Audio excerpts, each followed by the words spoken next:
The air in the secure room tasted of ozone and institutional betrayal. When the VP's words hit the floor like shattered glass, the silence that followed wasn't just empty, it was heavy, pressurized by the sudden realization that a decade of loyalty had just been deleted by a single keystroke.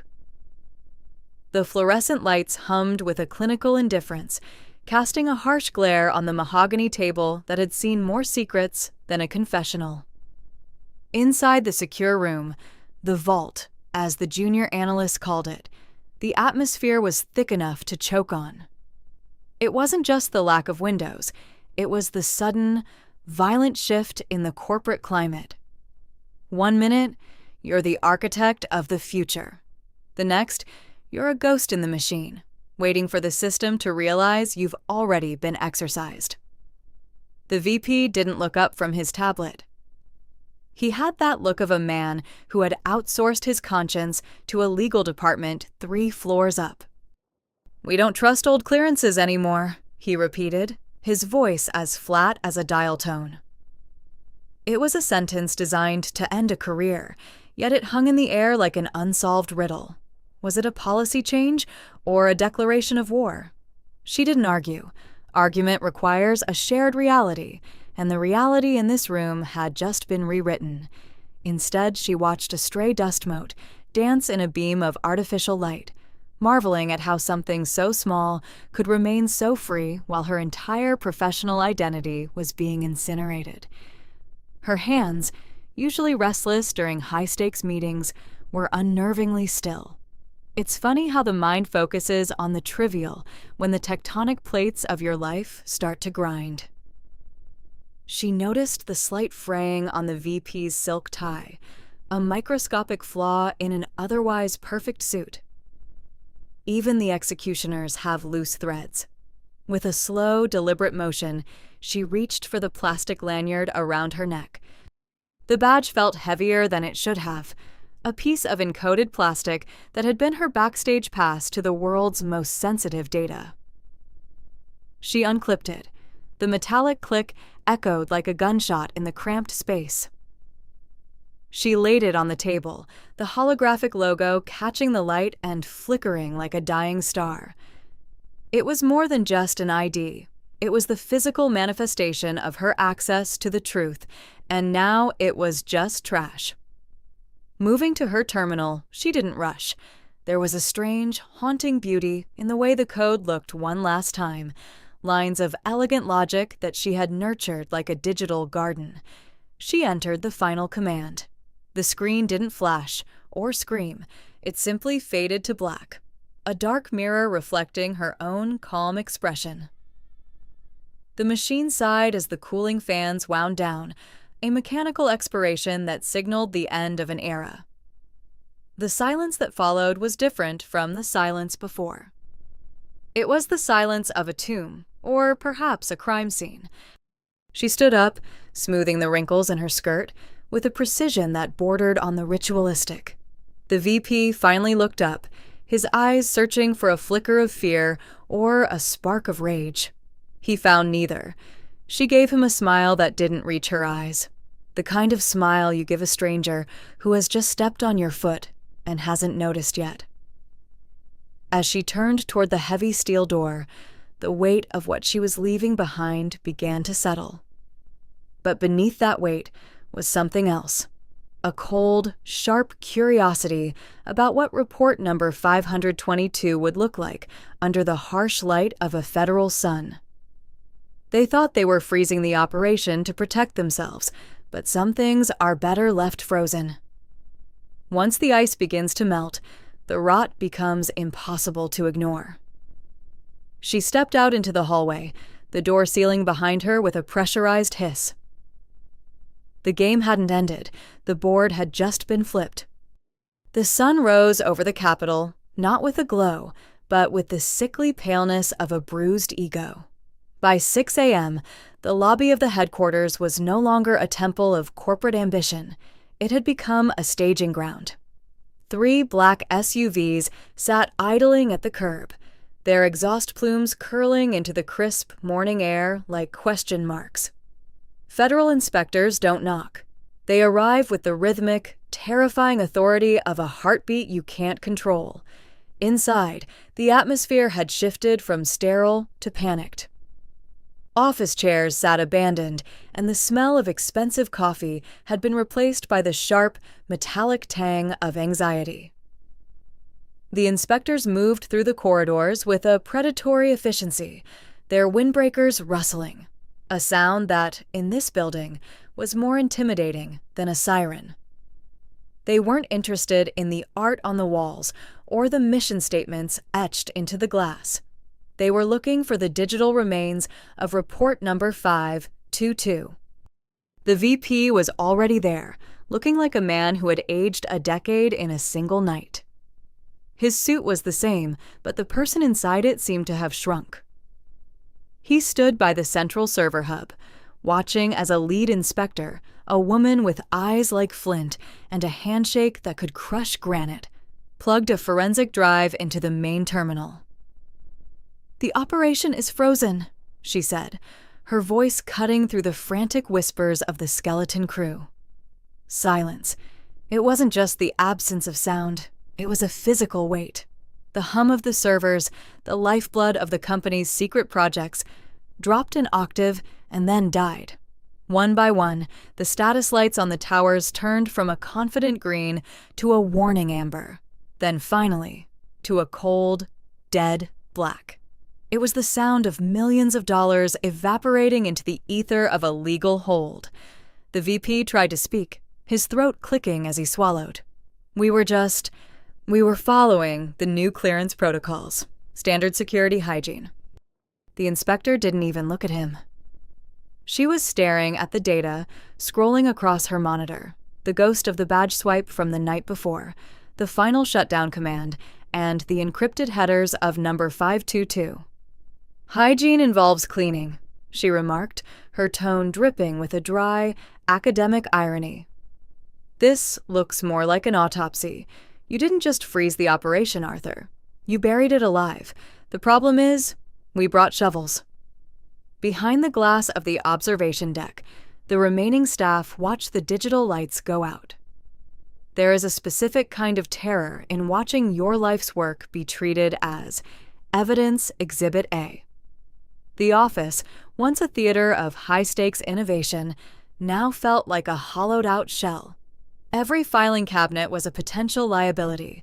Every unsent draft was a ticking clock. As the inspector reached the final page of the summary, she paused. A small, cold smile tugged at the corner of her mouth, the kind of smile a cat gives a mouse that has finally run out of floorboard. "Tell me," she whispered loud enough for the VP to hear, "did she leave this for us, or did she leave this for you?" The VP didn't answer. He couldn't. He was too busy realizing that while they had taken her badge, she had taken the keys to the kingdom.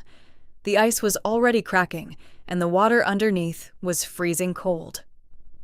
If you want to see how deep the rabbit hole goes, hit follow or drop a comment below to keep the investigation alive. The federal inspectors are currently staring at the digital wreckage of report number 522, and the VP is starting to realize he didn't just fire an employee. He triggered a landslide.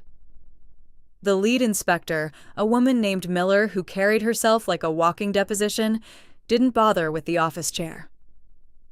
She remained standing, looming over the terminal like a storm cloud over a picnic. The screen was a waterfall of red text. Access denials, encrypted partitions, and the digital equivalent of no vacancy signs. "Report number 522, Miller mused, her voice echoing in the dead air of the server room. "It's a beautiful piece of work. It has the structural integrity of a bunker and the transparency of a lead casket." The VP, Arthur, wiped a bead of sweat from his upper lip. The climate control had shut down, along with the servers, and the room was rapidly warming, smelling of recycled air and old secrets. "It's a proprietary internal audit," he managed to say. "Highly sensitive. It's supposed to be difficult to access." "There's Difficult, Arthur, and then there's actively hostile, Miller countered. She gestured to a line of code flickering at the bottom of the screen. Your former lead didn't just shut down her terminal. She initiated a recursive encryption loop. Every time we try to bypass the primary gate, the report refragments. It's not just frozen, it's a jigsaw puzzle that changes shape while you're trying to solve it. The irony was as thick as the heat. They had spent years building the most sophisticated security system in the private sector, and now they were locked out of their own house, while the neighbors, the ones with badges and subpoenas, were looking through the keyhole. Arthur felt a phantom weight where his own badge hung. He wondered if his own clearance would survive the hour. Miller leaned in closer, her eyes scanning the scrolling logs. She was clever. She didn't delete the data. Deletion is a confession. No, she left it all here, perfectly preserved, just unreachable without her handshake. She's turned herself into the only key in existence. In the corner of the room, a junior inspector let out a low whistle. Ma'am, look at the metadata on the last save. She didn't just lock the report, she linked it to the building's power grid. If we force a hard reset on the servers, we're not just losing data, we're blowing the breakers for the entire block. A micro cliffhanger of a realization hit Arthur. She hadn't just protected the report, she had taken the entire infrastructure hostage with a smile and a "have a nice evening." She's not just an architect, Miller whispered, almost with a note of respect. She's a demolition expert who works in silk scarves. The silence returned, but it was no longer heavy. It was electric. The inspector stopped typing. The VP stopped breathing. Somewhere in the city, she was probably having coffee, watching the sunrise and waiting for the phone to ring. She knew that once the feds realized they couldn't break the door down, they'd have to ask her to open it. And the price of that key was going to be higher than anyone in this room could afford to pay. Miller turned away from the screen and looked Arthur straight in the eye. "Call her," she commanded. And Arthur, "Don't use your VP voice. Use the voice of a man who's about to lose his pension." The dial tone was a rhythmic, mocking heartbeat in Arthur's ear. He stood by the window, watching the city wake up, oblivious to the fact that one of its largest pillars was currently leaning at a precarious 45-degree angle. On the third ring, the line clicked open. There was no hello, just the ambient sound of a bustling cafe and the distinct silver clink of a spoon against porcelain. "The espresso here is surprisingly honest, Arthur," she said, her voice as smooth as polished riverstone. "You should try it. It's a nice change from the bitter brew we've been serving at the office." Arthur gripped the phone so hard, his knuckles turned the color of the federal inspector's folders. "The vault is dark, Elena. Miller is here. They've seen the recursive loop on number 522. They know about the power grid link." "Knowledge is the first step toward wisdom," she replied playfully. Through the phone, he could almost hear her smile, that sharp, dangerous thing she used to wear like armor in board meetings. "I assume the frozen operation isn't sitting well with the stakeholders?" The room behind Arthur was a hive of controlled panic. Technicians were whispering over blueprints, trying to find a way to decouple the servers from the grid without causing a localized blackout. Miller was watching him, her arms crossed, her flinty eyes tracking every twitch of his jaw. "You've paralyzed a $3 billion project," Arthur hissed, turning his back to the room. "They're calling it digital terrorism, Elena. If you don't give them the handshake key, there won't be enough lawyers in the hemisphere to keep you out of a jumpsuit." "Digital terrorism? Such a dramatic word for a simple security update," she sighed. "I simply took your advice. You said you didn't trust old clearances. So, I created a new one. It's very exclusive. Population 1. A micro shiver of cold air from the vents, now barely blowing, hit the back of Arthur's neck. He realized then that she wasn't hiding. She was waiting. She had turned the secure room into a cage, and the feds were just the high-priced audience for the final act. "What do you want?" he asked, his voice cracking. "I want you to look at page 42 of the physical backup, the one in the mahogany credenza you thought I didn't know about," she said, her tone suddenly dropping the irony. It was cold now, professional and lethal. The part about the offshore consulting fees paid to the shell company in Cyprus. The part you thought was buried under 6 layers of old clearance. Arthur's heart did a slow, heavy roll in his chest. The silence in the secure room felt like it was curdling. He realized the inspectors hadn't reached page 42 yet, but they were only a few fragments away. The frozen status wasn't just a delay. It was a countdown. If that goes live... Arthur started, his voice a ghost. "It's not if anymore, Arthur. It's how fast. You have 10 minutes before the loop resets and broadcasts the decrypted file to the federal server's public folder.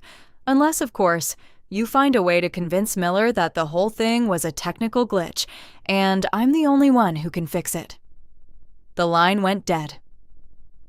Arthur stared at the phone, then at Miller, who was walking toward him with a look of predatory curiosity. The operation was frozen, but the heat was just beginning to rise. The mahogany credenza stood in the corner like a silent witness to a decade of white-collar crimes. Arthur felt Miller's gaze boring into the back of his head as he approached it. His hands felt clumsy, his fingers like lead weights as he fumbled for the small, concealed latch. The wood felt cold, but the air in the room was now a stifling 28 degrees Celsius. He pulled out the physical folder. It was thin, unassuming, and held the power to turn the building's glass facade into a cage of iron bars. He flipped to page 42. There it was, the Cyprus connection, laid out in neat, sterile columns that looked more like a grocery list than a blueprint for a scandal. "Found something interesting, Arthur?" Miller asked, her voice appearing right at his shoulder. He jumped, the paper crinkling under his thumb. "Just technical documentation," he stammered, trying to shield the page with his elbow. The kind of thing only a lead architect could interpret. Miller reached out, her hand firm as she took the folder from his trembling grip. She scanned the page, her eyes moving with the precision of a laser. The silence in the room deepened, becoming a living thing that swallowed the distant sound of sirens and the hum of the city. For a moment, even the junior inspectors stopped their whispering. "This isn't a glitch, Arthur," Miller said softly, her voice carrying a terrifying weight. "This is a map, and it looks like you're standing right at the X." At that exact moment, the countdown on the main terminal hit 0. Instead of a catastrophic crash or a burst of static, the screens simply blinked. The red text vanished, replaced by a single, high-definition image of a cup of espresso sitting on a marble table. Below it, a progress bar showed a file being uploaded. Report _522 _full _access _public _mirror.exe. Arthur felt the floor tilt. Elena hadn't just given them the key. She had removed the door entirely. She had played the ultimate hand of corporate poker. She had bet the entire company on the truth, and she had done it from a sidewalk cafe with a croissant in her hand. "The operation isn't frozen anymore," the junior inspector called out, his voice cracking with excitement. "The data, it's everywhere. Every major news outlet, the DOJ, the SEC, they're all pulling from the mirror site." Miller looked from the screen to Arthur, a faint glint of something resembling pity in her eyes. "She didn't want a seat at the table, Arthur." She wanted to burn the table down so everyone could see what was written on the floor underneath it. Arthur looked out the window. Down below, the black SUVs were no longer alone. A fleet of news vans was already swerving to the curb, their satellite dishes rising like the spears of an invading army. The secure room was no longer secure. The vault was just a glass box, and the whole world was looking in. He thought of Elena's voice on the phone, the honesty of the espresso. He realized then that she had been the only one in the building who wasn't a ghost. She was the only one who had survived the freeze. As the heavy steel doors were pushed open by a fresh wave of federal agents, Arthur sat down in the VP's chair for the last time. He watched the screen as the espresso cup remained there, a quiet, mocking monument to a woman who knew that in the end, the best way to handle a frozen operation is to let the sun melt everything away. The silence was finally broken by the sound of handcuffs clicking into place, a rhythmic, metallic punctuation mark at the end of a long, dark sentence. The end.